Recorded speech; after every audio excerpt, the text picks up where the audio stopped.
Christine from Pack Hacker. In this video, we're taking a look at the Harber London Commuter Backpack, which I've been testing for 2 weeks. If you find this video helpful, click subscribe so we can keep bringing you content to help you travel smarter. Let's dive in.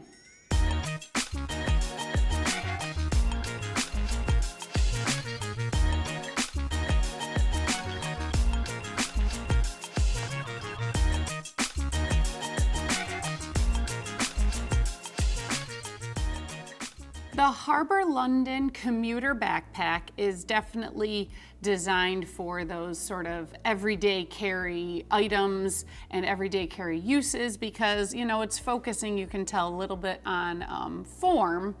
As you can see, I don't know how much about function, so we'll get into that. But for the form, we're going to talk about, there's this beautiful full grain leather for the lid here and on these accent pieces, it's on the straps. So if you're a vegan, this is not the bag for you. But if you like leather, it definitely has a nice aroma of leather. It has nice styling. I dig the look. You do you. The rest of it though is it's a fabric made from recycled bottles.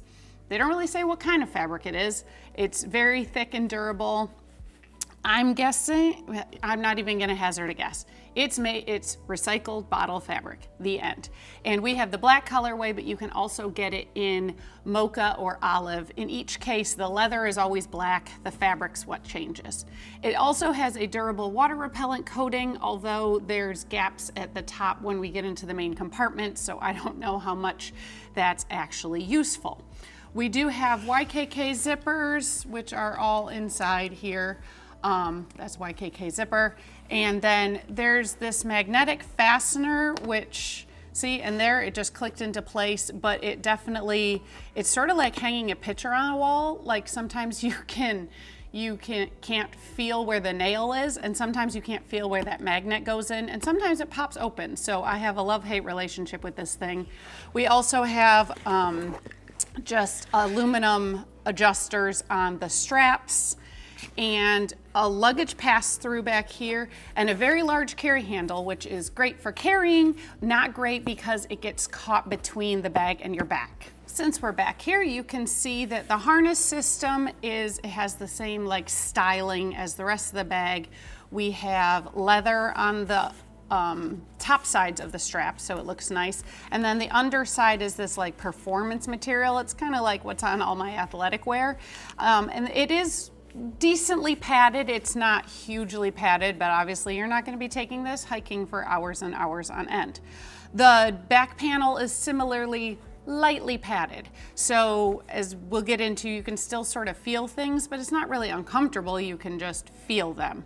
The straps don't have a ton of flexibility, but you can adjust them, and there are strap keepers, which you can see, I move these strap keepers down every time, and the strap keepers themselves don't stay in place, but the adjustment of the strap stays in place. So, you know, you win some, you lose some there. All right, so just when I pulled on this bag, you can see there's no carry handle sticking up there. It's because it is trapped between the bag and my back. So you can see that's what happens basically every time I put on this bag. Something to keep in mind. It did make me wonder, like, what is rubbing back there, until I figured it out, and now I just pull it out every time. This does have a really nice sort of, it's sort of like a heritage style, but it's just a little more posh, if you will. It definitely fits in a lot of occasions, you know, a lot of places. As long as there are places where you could take a backpack, I think this would definitely fit in because it's very sleek and stylish. As for the fit, like I said, I can feel the laptop here on my back. It's not terrible, but it's there.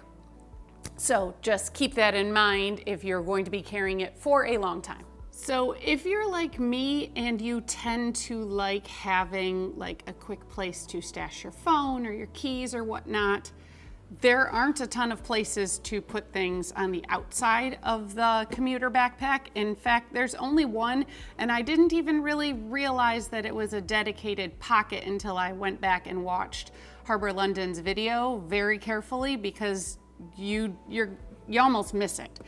So it's this, when you open it up where the magnet for the flap goes in, there's this slip. I thought it was just sort of where they attached the back end of the magnet, but turns out they intend for you to slide your phone in here. Now, I have some issues with this because if you have, now this is just a 3D printed model of an iPhone 13, not a Pro, just the standard 13. And you can see it barely fits. We tried some phones that had cases on them, no go. And then even I have a mini, and with the case on, no go because it's too thick. But then when I took the case off, it slides down, and like with the standard phone, it's not terrible to pull back out, again, unless you have a case on. But with the mini, it slid so far down that then I couldn't, it was really hard to get back out. I sort of had to like wedge it back up this way, like pushing. Anyways, it's not a smooth experience, and it's not something I ever found myself using, even though I really wanted a place to stash my phone. All right, so getting into the main compartment here, before we flip open the lid, I do want to point out we've got a few loose threads here just on the edge of the leather. I think it's just something that happens with leather, but it is what it is. So you flip it open and you will see that the zipper does not go all the way to the sides. Instead, it's only attached on the front and the back with more leather here. And it's very easy to open, and it has an extra tail here to make it easy to close, although then you have to shove the tail back in, which I tended just not to do and just had it flopping on the outside because I was lazy. Also realize, like I said, because there is the space on the edge, if you get caught in a rainstorm or this falls over, things are either going to fall out, moisture is going to get in. This is not a sealed up bag, just keep that in mind. We're going to start with the front here. I will pull out these pouches so you can see. The only place for small gear is this front zipper pocket, which is rather hard to open because the liner fabric is a little floppy and it's hard to close too. It's also really huge, so I ended up using, you can see I've got pouches inside the pouch to organize my gear. It's just what you have to do. There's really no place to really lock down teeny tiny things except there. And then if you have a lot of small things, it's going to be hard to find them all. Turning this around so you can see better, we have two, I thought they were both bottle pockets on the side, but this is the only one where I could actually squeeze in a standard mouth bottle with a lot of effort. This one on the other side is like just a hair too small, so I ended up using it for a travel umbrella or my glasses case. You know, you can use it for something like that. Hopefully yours will have the same size pockets, and then you could use them both for bottles, and that would be great. On the back side, we have, I did not refasten this, but we have a laptop sleeve which holds up to a 16-inch laptop. But the 16-inch laptop is a tight fit. 13-inch I felt fit better. And then this leather strap holds your laptop in place. There's like a little loop to, again, this is easier when I had the smaller computer. To just fasten it, it's nice, holds it in place in case something slips away. Then in front, there's space for up to a 13-inch tablet. Both are decently padded, and there's a slight false bottom, but it's just sort of bare minimum protection, I would feel. In front, there is, there we go, I keep on pulling this down. There is a key leash, which is nice because then if you're, you would stash your keys in that pocket, you'd be digging around to get them. It's really nice that you can just sort of pull it up that way.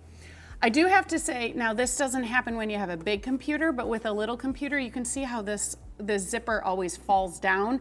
And I was always sort of scraping my laptop against it. It didn't scratch it, but something to keep in mind, be sure to pull it out of the way before you put your device in. Then in the center, you'll see the 17-liter capacity. There's room for like just a little more stuff. I've got a cube there and a tech pouch. You're not going to fit a ton of gear in here, just the way that the bag is set up. You can stack some things on top of that, but then it blocks all the organization, so only do that if that top thing is what you're going to want to access on the road.